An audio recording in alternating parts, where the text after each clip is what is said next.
last year and it's 5 o'clock in the morning. It's 4:30 in the morning. This is probably why we stopped. So, I'm gonna do my advent calendar that Hannah made me. My beauty calendar. Yes, I can wear this today. I've been wanting a new highlighter, and I may or may not have picked these all out. Roasted hazelnut. Oh, hazelnut's your fave. I wonder what's in this big one. It's a secret. Good morning. Ignore the things you see back there. You know, we've lived in our house for like 2 years. We're about to hit our, like, the start of our third, and you're never done. Like, we painted everything a neutral color. That's what I thought I wanted. And then now we're going back and adding a ton of character, wallpaper, all that jazz. But you're never done. So we're gonna talk about the things that I wish I knew. Don't even get us started on the house. I feel like we could make a whole series on that. But I'm gonna talk about the things that I wish that I knew when I started the fertility journey with Hannah. So you're gonna see me go to the doctor today, and I'm actually going alone since Hannah's at work, which is a lot for me because I'm a person who is terrified of needles, and it's blood work day. So first thing, if you're going to a fertility clinic, please be prepared because you're like poked and prodded constantly before you even have your procedure. It's just normal.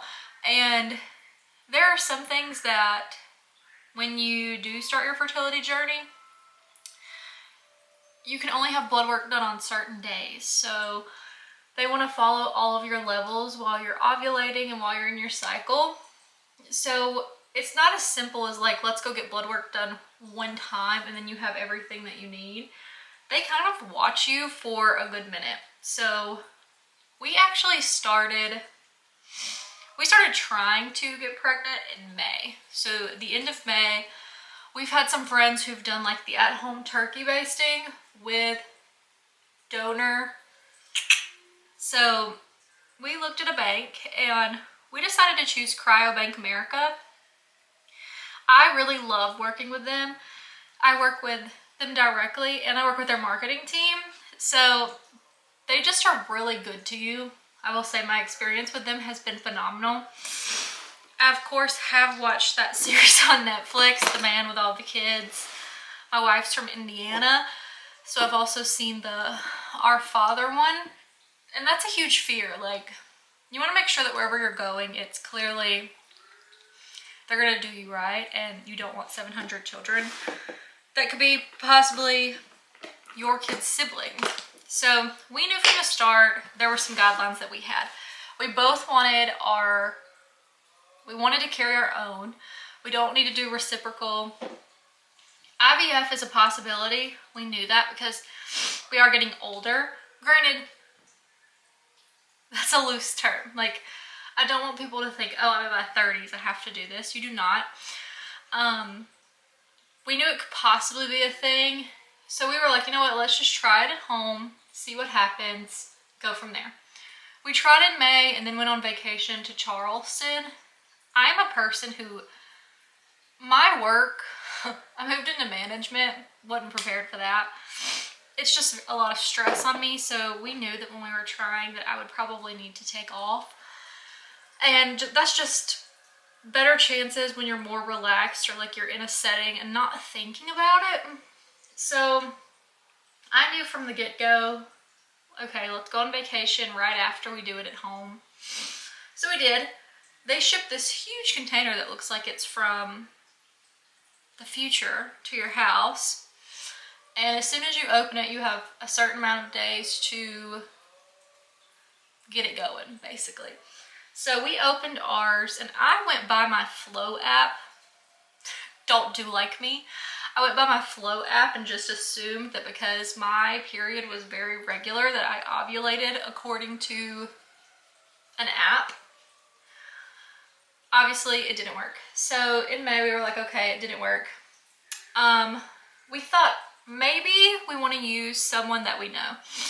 We did have someone that we know that actually offered to be our donor, and that was in August, I think. So we did not try for 2 months. We did try, like we had a conversation, we kind of laid out the ground rules of what we wanted, and that happens a lot more than people think too. So met with the person that was going to do it for us, came over, did what he needed to do, and left. And we tried a double IUI, which means I knew I was at my peak because I started taking the ovulation kit tests. So you have like your peak, but you also have a high. So it kind of builds up. So we did it on a high and a peak day, and it still didn't work. So that's when I was like, okay, we're not going to keep doing this and me start thinking something's wrong with me. So we definitely decided let's go to a clinic.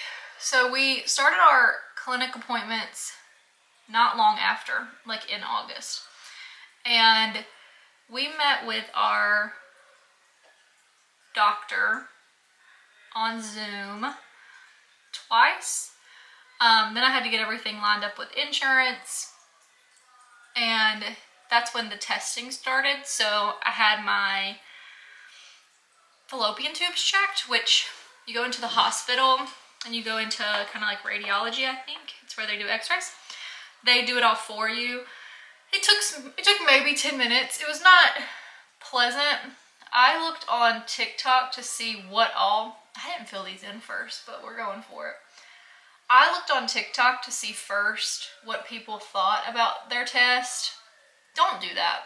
I'm here to tell you that people on TikTok, I don't know if their pain tolerance is just really low, or if maybe they have PCOS and it just wasn't the same for them. I did not have PCOS. I did have severe cramps when I was younger to where I would almost pass out, but it was not bad at all. I did get very lightheaded during it, but it was because it's a teaching hospital. So he was in there teaching them, like, no, pull back. It just made me really nervous. And so I told the girl, like, I'm about to pass out. And she was like, okay. I didn't pass out. I was done in maybe 6 minutes from the time I sat on the table to them doing the entire procedure, in and out. They just shoot some saline in there. If you have severe cramps, or if your tubes are actually shut off, I have seen that it's very painful. You'll know. Mine just felt like a little baby cramp, not even a real cramp. And then from there, you have to wait until you start your cycle again. So at this point, we're in like September, October, and we're like, all right, when are we actually going to be doing this whole thing? Like, when does it all happen? We decided to not use someone that we knew because of the legalities that come along with it. The clinic that we use only likes to use family members. If not, you have to go through like social works, lawyers, and all this, just so that you're signing off, basically saying that you're not going to come for them, and that person knows. So we decided, you know what, we're not doing that. Let's just go back to the original donor that we had from a bank. So we ordered more, shipped it in to our bank. They tell you, hey, we've watched your levels, so we're going to get you in on this day. Hannah got to go in there with me. When I honestly say, you've been to the OBGYN, that thing takes longer and it's colder. This was literally like a pop it open, go right in. You sit there for a few minutes, and then she tells you, obviously, like, no HIIT activity, because I was starting to try to train for a marathon. They were like, basically don't do that for a few days. And then you are good to go. You get to walk out of there. Everything's kind of normal. You don't have any kind of IV or anything. But that's not the end of it. So once you have that done, you are then getting blood work once a week to make sure your levels are rising. They'll tell you if the pregnancy is viable, if it's not, and then they'll start the whole process over again. So if you do not get pregnant, you start blood work again, and you just keep going through the cycle until you get pregnant. We told ourselves that we're going to give 3 in-office tries, which gives you 3 to 6 months, depending on if you go back to back and try every month. And with Christmas around the corner, we knew we did not want to try in December. We don't have time to breathe in December. Like, we have 4 families that we have to go to. We have our own vacation that we have to go to and our own Christmas, and we love to do all of the Christmas events. So we knew December was not going to be it for us. So that's like the gist of the doctor that I feel like no one told me. Now, I will say, some of the other things that I wish that I knew is we share our journey on social media, and I don't regret that because I feel like being a same-sex couple going through this, a lot of people just don't know what happens, and I want to share that story. It's not always pretty, though. You have to think, when you're sharing a story, especially if you're sharing it in real time, people knew that we had our insemination done, and we had a wedding. We had a wedding literally like 2 days after the insemination, and it's basically like a normal try to where you'll go in, you don't know for about 2 weeks. So normal, an IUI is literally just assisted into, it's basically the same. It's not like IVF where the embryos have developed and they're already a few days old, because when that happens, you can kind of have a pregnancy test within 5 or 6 days, and versus the 10, because they're already developed, they're already past a stage that I'm not past. So a lot of people ask, like, what's going on, because they know that you're sharing this journey, or are you pregnant? And Lord forbid, if you just don't want to drink, which Hannah and I'm not going to say we never ever drank, but I'll say like twice a year. And it's usually like we can't even finish it. We don't drink. Which is a huge change for me if you knew me growing up. I just found that I make better decisions. I'm just a better person. So we don't drink. And I just put my powder on, but I really feel like I need this, so. But if you don't drink and you're at a public event like that, everybody's like, oh, you must be pregnant. Or the worst part of it all is if you gain some weight, they're like, oh, look at her. Especially if you have a social media with a good bit of following. So I call a good bit like 10,000, because I don't know, I couldn't list 1,000 people if my life depended on it. So for like 50,000 people to be invested in me on TikTok and then have comments that are like, oh, look at her little belly. Honey, I just ate a cheeseburger. Like, I've always had a little belly. It's not at all. It's not at all. So that's tough. Especially when you're from the South, where I feel like these comments are more and more common. You just hear people say all the time, like, oh, you've gained some weight. My grandma used to say that anytime our weight fluctuated, and I'm like, we don't have to always make a comment on it. But you will see that there's people on social media that say that. We chose to share it, so I can't really complain. And then, yeah, so that's a lot, especially when that's like your first back at home experience. Like, that's the first time I had been home in probably 4 years, 5 years, for like a public event where people saw me. But yeah, basically those are some things that I wish that I knew before I started my entire journey into that. Another thing is, I'm always concerned about Hannah. I just don't want her to not feel connected to this pregnancy. But to be real honest with you, I don't feel connected. Like, it doesn't feel real. Anything that you're going through, like, she's obviously there most of the time. Not today, but when I have my blood work, she's there. The IUI process, like, the feeling of, like, am I going to start my period? It's just very normal. But I don't want her to feel, like, unconnected. Especially when we do get a positive pregnancy test. I don't want her to ever feel not connected. So you have a lot that you worry about emotionally and physically. and the waiting is horrible. So be prepared. You're going to wait to have it done a lot, depending on your levels and testing. And then you're going to be waiting to hear a yes or a no. And that no is so hard to move past. Like, you have your hopes set so high on your first one that you're like, okay, second or third one, you're like, all right, it's probably gonna be a no, but we're gonna move past it. Still stings a little bit, but we're gonna give IUI a 3-round try, then move to IVF. And then with Hannah, we don't know if we want to wait and let her just try IUI after our kid's like 1 or 2, or if she wants to do IVF. Obviously, it kind of depends on her testing. So if you're planning on doing any kind of fertility treatment, I will say, if you're like, I want to have a baby next year, give 6 months to get all the testing done, because that in itself takes a long time. So I'm gonna go get dressed, and then I've already eaten. I'm a fainter, so you'll get to see me in all my glory, and then I have to come back and work, you know, that 9 to 5. Hannah is at work, so I'll have to call her, but we're gonna take you along with me to the doctor to have my blood work done to see where I'm sitting right now. And then we'll kind of make a decision where we go from there. All right, so I'll see you guys in a minute. They're starting to kick in, so now I just have to wait to go to my appointment. Another question that we get asked a lot is, let me set you up here. Another question that we get asked all the time is, how do we choose our donor? So that's another thing about the process.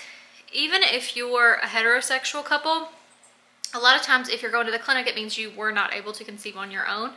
They're going to do all this testing, and what they do is they get blood work. In our case, our donor already had a full panel from blood work when they donated. So they compare yours to the donors, and then in our case, since we want to use the same donor, we had to find someone who was compatible for me and for Hannah's genes. So Hannah did have a full workup as well. That's just a lot of time that it takes to get that. It took about 3 weeks to do our testing. And then we have a genealogist and an endocrinologist. I think that's what they both are.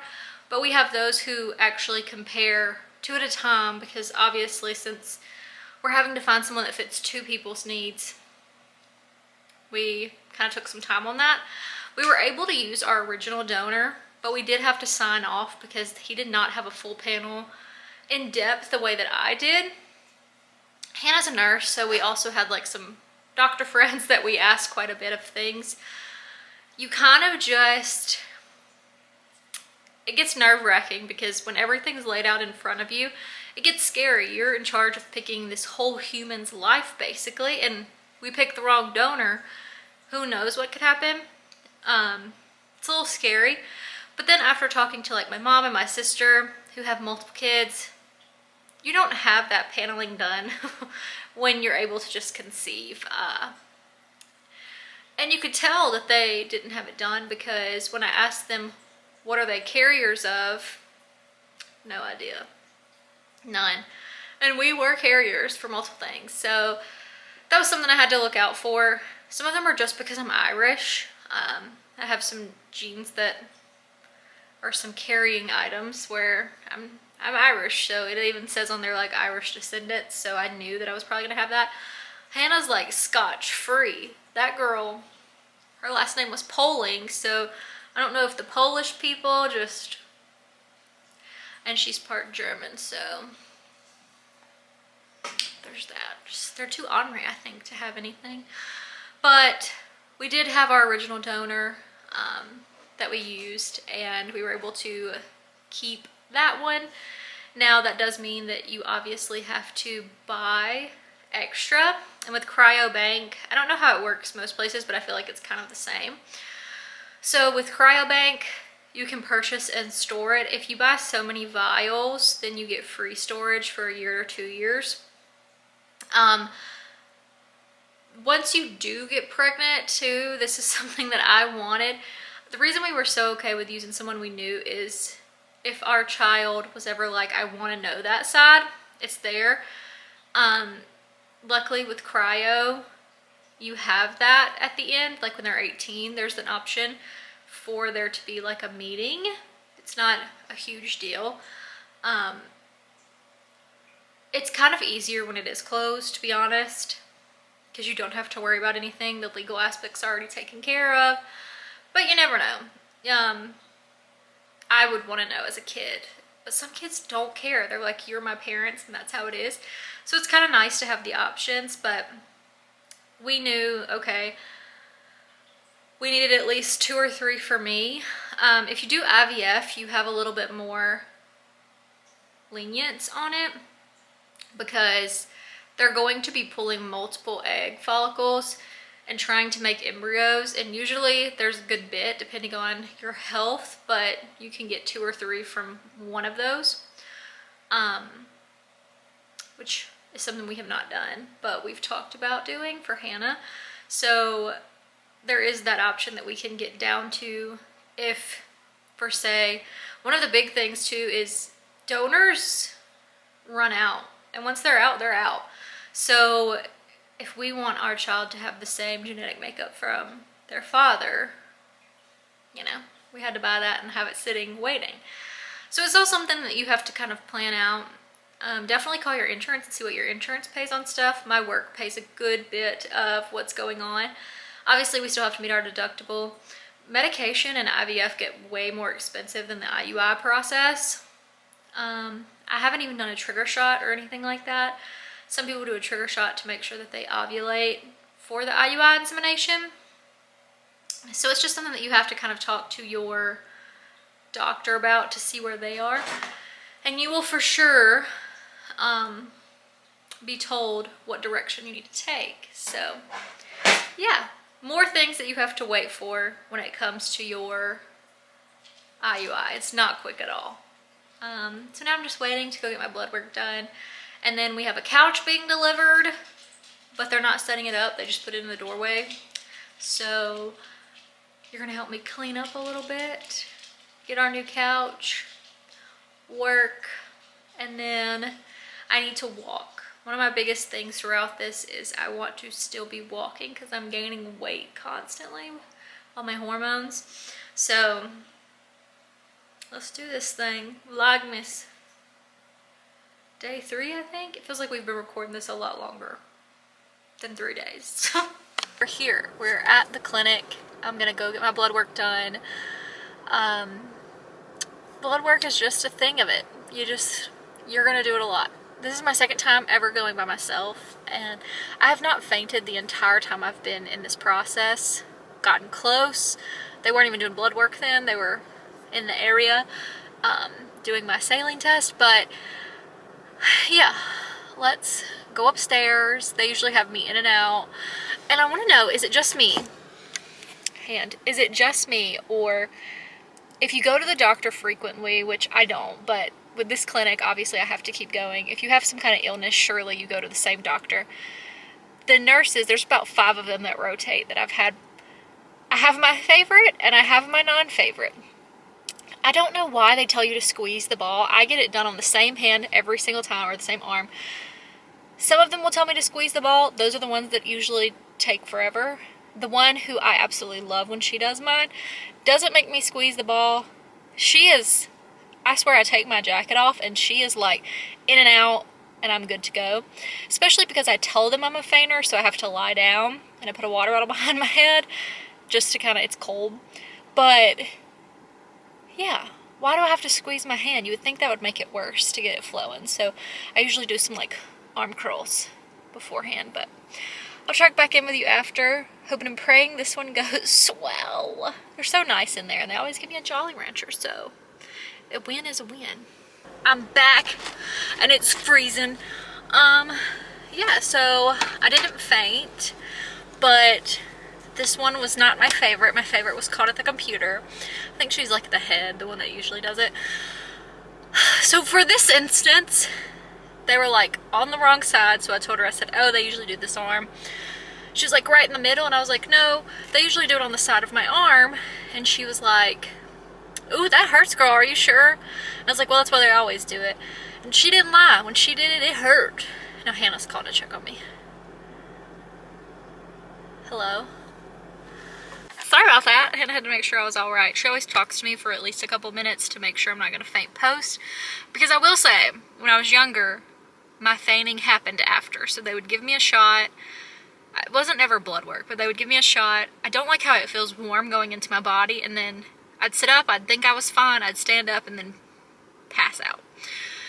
Well then, I've only had blood work done like once before all this, twice. The first time, I did fine, pushed through.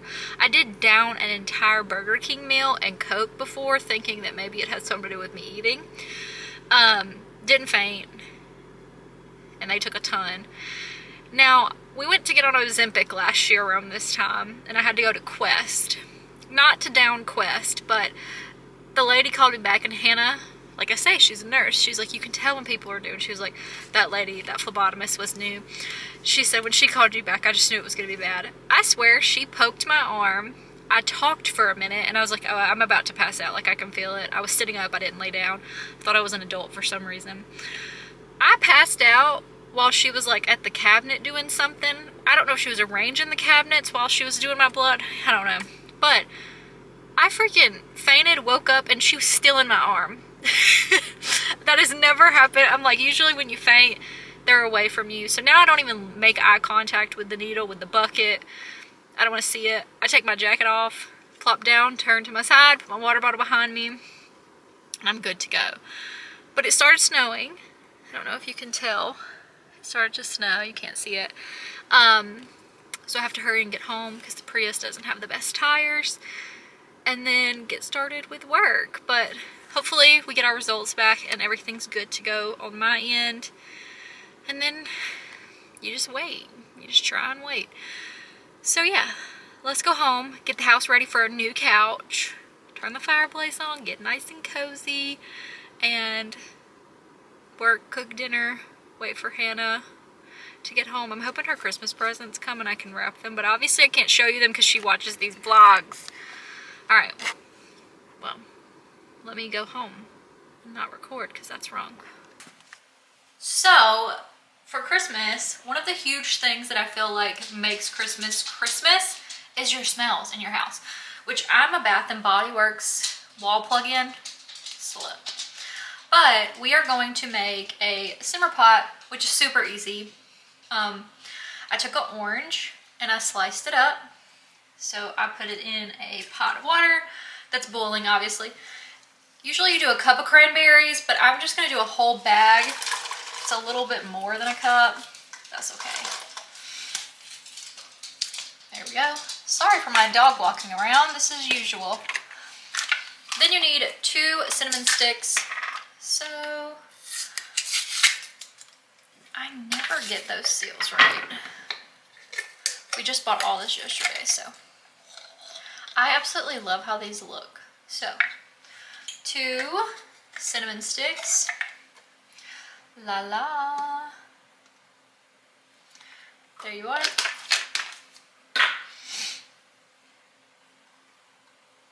And then you just need like 2 to 5 rosemaries.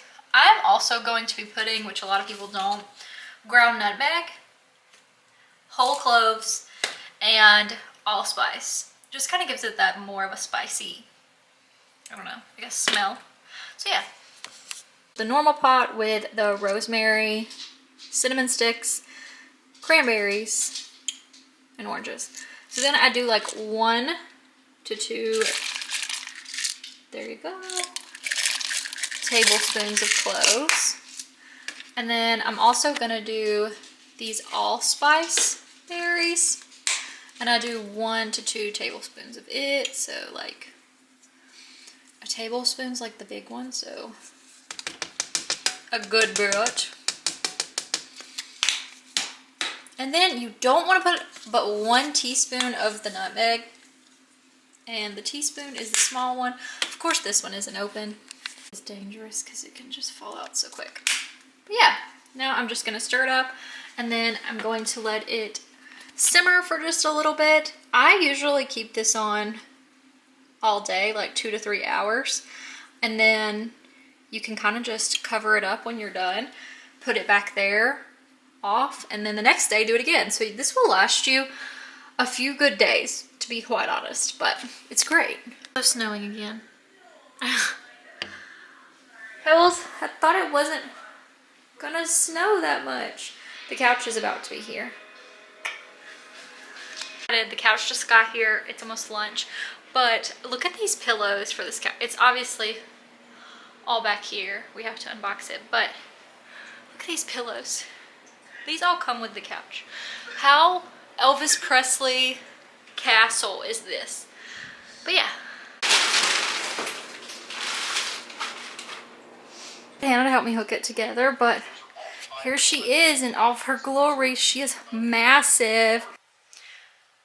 And I'm like, do I feel like I'm getting sick because I'm not active enough? How do people balance work from home? And you'd think I'd be a pro by now because it's been 4 years, but since I quit teaching and started doing this, I've gained like 40 pounds, which is horrible. And I also feel like I'm just not as healthy or active. I don't eat trash all day, I'll tell you that though. I don't eat. I think I go to the bathroom once a day. Like, it's not well, but I feel like I'm getting sick. So I think I'm gonna make some soup or order some soup because I'm too lazy. There she is. There's your mama. Hey, Vlogmas. I'm tired for Vlogmas today. Oh, you almost fell. Any foreign objects up the tush? No, I had a rough day. But I got a homemade pumpkin pie from one of my favorite PAs.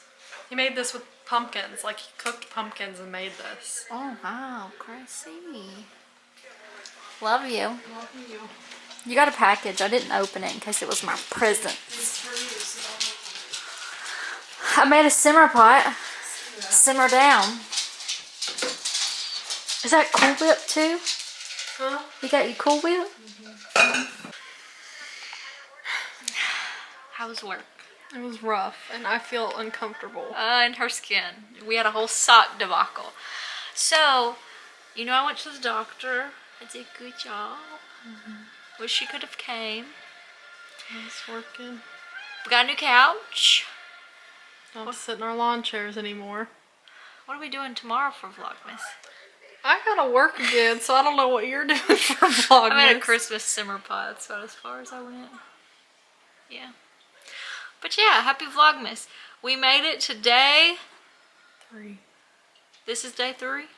Yeah. Made it to day 3. Is there anything I did earlier, things I wish we knew before we started our fertility? What are some from you? I don't know, you can't put me on the spot like that. Well, I was like, it takes forever. There's a lot of blood work. Look at this cat. Was I hormonal? A little bit. No more than you. She cries at parades. You cried. What were we watching yesterday? You don't even know. I don't remember. Anyways, happy Vlogmas. Happy Vlogmas. Tell them the rules.